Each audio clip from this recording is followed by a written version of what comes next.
We've been in touch to let you know that we'll be installing a meter at your property. So what's next? Well, it's a quick and simple process that won't take more than 20 minutes. You don't need to be at home when we install your meter.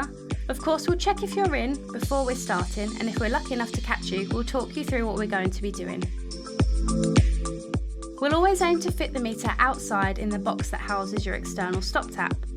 This box normally has a W or water written on the lid, and you'll find it on the path or drive outside your home. We'll need to turn your water off for up to 10 minutes to be able to fit the meter.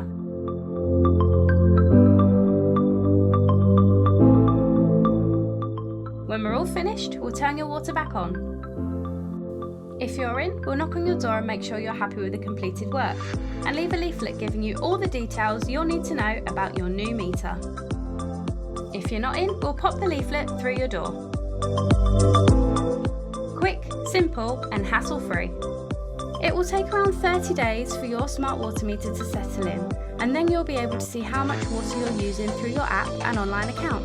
We'll keep an eye on your usage and we'll be in touch if this shows you would save money. We want to make sure all of our customers are on the best plan, but we won't switch you to metered billing unless you ask us to. For more information, visit eswater.co.uk/smart.